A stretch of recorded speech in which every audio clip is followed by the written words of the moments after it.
nous sommes bien d'accord sur le fait que la transition économique, parce que ce n'est pas seulement écologique, c'est l'État, ce sont les entreprises, et puis c'est nous tous. Alors, pour que les citoyens s'y mettent réellement, je pense qu'il y a 3 conditions. D'abord, l'économie, rendre les choses financièrement possibles. Si vous demandez un effort financier qui n'est pas possible, ben c'est non, d'emblée.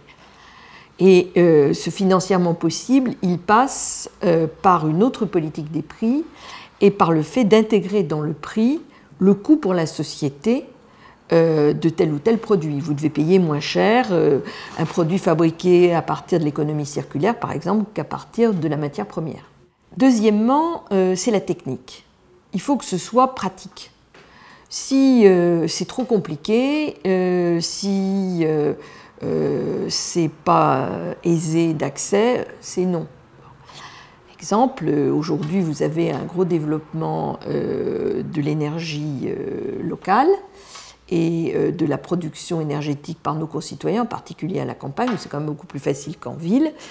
Bon, ben, c'est rendu possible parce que c'est beaucoup moins cher, qu'il y a eu une baisse massive et que techniquement ça pose pas trop de problèmes. Mais en revanche, si la voiture électrique elle fait 80 km d'autonomie, à la campagne, c'est même pas la peine d'y songer. Et puis le troisième volet, c'est peut-être le plus délicat, il est culturel.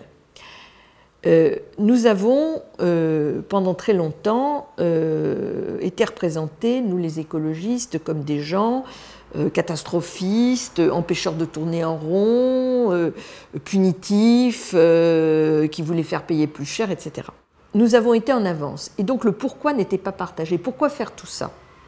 Nous le disions il y a 20 ans, il y a 15 ans, il y a 10 ans. Aujourd'hui, tout le monde se rend bien compte qu'on ne peut pas continuer comme ça, avec le climat, avec les problèmes de santé, avec les problèmes de biodiversité, la disparition des oiseaux, des insectes et du reste. Donc le pourquoi est de plus en plus partagé. Ensuite, il y a le comment. Et c'est là où il y a un souci. Parce que quand vous dites le comment, on commence par dire moins. Moins d'emplois, moins d'activités, moins de croissance, moins de voitures, moins de trucs, moins de machins, etc.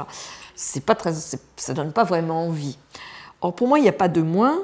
Il peut y avoir du plus, par exemple dans l'économie de la connaissance, dans les emplois, dans les nouvelles activités économiques, et puis surtout, il peut y avoir du mieux. La sobriété, ça peut être du mieux. Je donne un exemple. Dans les entreprises aujourd'hui, on a remplacé beaucoup de voyages par des téléconférences. Ça coûte beaucoup moins cher à l'entreprise, ça c'est du mieux, puis c'est beaucoup moins fatigant pour les participants. Alors peut-être qu'ils voient moins de pays, mais en attendant, ils ne se lèvent pas à 4 heures du matin et ils n'ont pas le décalage horaire. Donc c'est plutôt une meilleure condition de vie. Je pense qu'il faut que nous arrivions à montrer que cette nouvelle société, elle est non seulement vivable, c'est indispensable, mais elle est souhaitable. Elle est souhaitable parce qu'on vit mieux, on respire mieux, on mange mieux, la convivialité meilleure, la solidarité, la coopération, etc. Il faut chercher tout ce qui est positif et essayer de trouver des réponses à tout ce qui peut apparaître comme négatif.